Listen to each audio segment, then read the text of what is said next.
국가유공자 여러분 안녕하세요. 탤런트 양택조입니다. 대한민국을 위해 헌신하신 유공자 여러분들을 이렇게 영상으로나마 만나 뵙게 돼서 반갑고 기쁩니다. 그리고 우리나라를 지켜주신 여러분께 감사하다는 말씀을 먼저 드리고 싶습니다. 여러분 고맙습니다. 저는 말이죠, 요즘 우리나라가 참 빠르게 변하고 있다는 생각이 듭니다.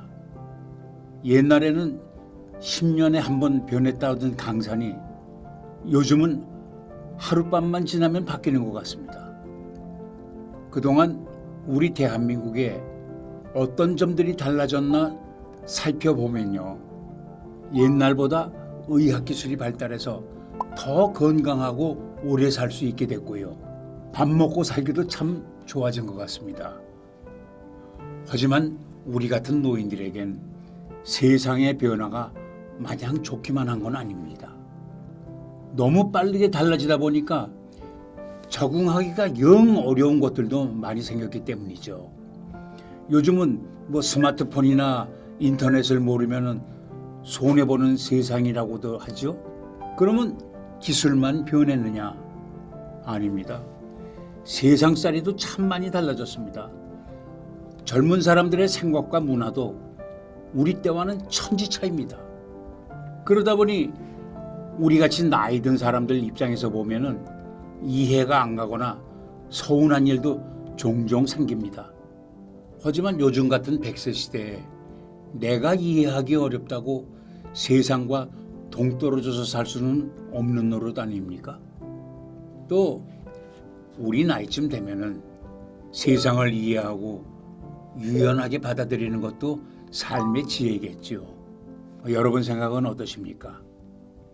그래서 오늘은 우리가 꼭 알아야 할 중요한 변화 가운데 하나를 같이 배워보려고 합니다. 여러분도 뉴스나 신문에서 성희롱이라는 말을 들어보신 적 있을 겁니다. 지금 성희롱은 사회적으로 무척 예민한 문제입니다. 그래서 모든 회사에서는 전 직원이 1년에 한 번씩 성희롱 예방 교육을 의무적으로 받게 되어 있습니다. 그뿐 아닙니다. 유치원부터 초중고 대학교까지 교육기관에 일하는 교사나 교수들도 성희롱 예방 교육을 받습니다. 세상살이가 달라지면서 성희롱은 남녀노소 누구나 조심하고 신경 써야 할 문제가 되었기 때문입니다. 그래서 우리도 성희롱에 대한 예방 교육이 좀 필요하지 않겠느냐 하는 게 제 생각입니다. 그럼 성희롱이 무엇인지, 우리가 어떻게 행동해야 하는지 저와 함께 알아볼까요? 여러분, 성희롱이 대체 뭘까요? 성적인 말이나 행동으로 상대방이 성적으로 수치심을 느꼈거나 혐오감, 굴욕감을 느꼈다, 그런 것이 바로 성희롱 아닙니까? 방금 말씀드렸다시피 이 성희롱에는 남녀노소가 따로 없습니다. 남자가 여자에게 그럴 수도 있고 여자가 남자에게도 그럴 수 있는, 또 나이 든 사람이 젊은 사람에게도 할 수 있습니다. 물론 내가 이 나이에 무슨 성희롱이야, 나는 그런 일을 하지도 않고 관심도 없다, 이렇게 생각하시는 분들도 아마 많을 겁니다. 네, 맞습니다. 그런데 이 성희롱이라는 건 말이죠, 세상살이에 따라서 계속해서 변하고 있습니다. 변화를 잘 모르면 본의 아니게 오해를 받고 망신을 당하거나 심지어 법의 처벌을 받을 수도 있습니다. 예를 하나 들어볼까요? 태권도장 관장이 장난으로 꼬마 고추 한 번 만졌다가 벌금을 2천만 원이나 냈다고 합니다. 죄목이 무려 미성년자 강제추행입니다. 무시무시하지요. 그럼 어떤 게 성희롱이고 어떤 말이나 행동을 하면 안 되는가 헷갈릴 수 있는데요.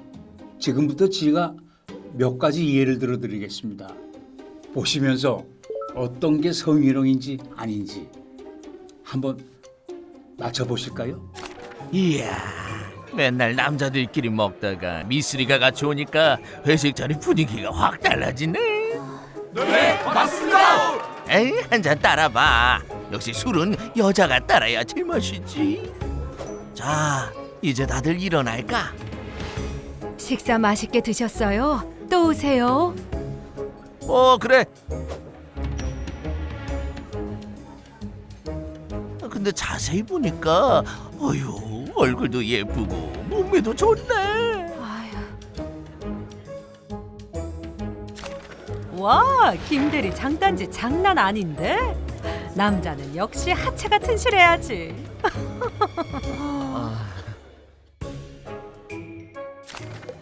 김대리, 내가 방금 중요한 메시지 보냈으니까 확인해봐. 마음에 들 거야. 예, 선배님 확인하겠습니다. 젊은 남자가 뭐 그 정도 갖고 시시하게 얼굴 빨개지고 그래. 오늘 등산 즐거웠어요. 다음에 또 봬요. 아유, 가긴 어딜 가요. 같이 밥 먹으면서 막걸리 한잔 해야지. 저는 집이 좀 멀어서. 아유. 에이, 같이 안 먹으면 이 손 안 놔줄 거야. 와, 근데 이 손 고운 거 봐. 피부가 알기 같은데? 요즘 남편이랑 밤에 어때? 남편이 남자 구실은 아직 잘하나? 그런 사생활 얘기는 안 하셨으면 좋겠어요. 에휴, 다 이런 이야기하면서 친해지는 거지 뭘. 어떠십니까? 이거 성희롱이라고 할 만한 것도 있고 이게 성희롱인가 싶은 것도 있죠. 사실 방금 보여드린 예시는 모두 성희롱입니다. 나는 칭찬으로 친해지자고 한 말인데 혹은 분위기 띄우자고 한 말인데 이거 너무한 거 아니야? 하는 생각이 들 수도 있겠습니다. 그런데 말입니다. 성희롱은 내 의도보다는 상대방의 입장이 훨씬 더 중요합니다. 내가 가볍게 생각하고 한 말이나 행동에 상대방이 상처를 입거나 불쾌하거나 성적으로 수치심을 느낄 수 있다는 겁니다. 그럼 우리가 어떻게 해야 할까요? 뭐 여러 가지가 있지만 우선 제가 쉽게 딱 3가지만 알려드리겠습니다. 첫째, 불필요한 신체 접촉은 하지 않는 게 좋습니다. 이게 가장 조심해야 할 부분입니다. 둘째, 외모나 성에 대한 얘기는 하지 않는 게 좋습니다. 사람에 따라서는 아주 불쾌하게 느낄 수도 있거든요. 셋째, 말하기 전에 내 생각 말고 상대방의 입장에서 생각해 보는 겁니다. 상대방이 이 말을 어떻게 받아들일지, 어떻게 생각할지 고민해야 합니다. 뭘 이렇게 조심할 게 많은지, 이거 세상 너무 각박한 거 아닌가 하는 생각이 들 수도 있습니다. 말이라는 게 뱉긴 쉬운데 상황에 따라서 그 입장에 따라서 다 다르게 받아들이지 않습니까? 다 내 맘 같지가 않고 10이면 10, 100이면 100 다르게 생각할 수 있습니다. 그러니 말하기 전에 행동하기 전에 상대방 입장에서 한 번 더 생각해보고 조심하는 게 그저 현명한 거라 생각합니다. 주위 사람들을 배려하고 인격적으로 존중하는 게 우리같이 나이 든 사람들의 미덕 아니겠습니까? 어렵지 않습니다. 조금만 조심하면 되는 겁니다. 지금까지 성희롱에 대해서 같이 알아봤습니다. 서로를 존중하고 배려하는 삶이야말로 건강한 노년 생활을 위한 지혜가 아닐까요? 항상 건강 잘 챙기시기 바랍니다. 몸도 건강, 마음도 건강해야죠. 지금까지 양택조였습니다. 감사합니다.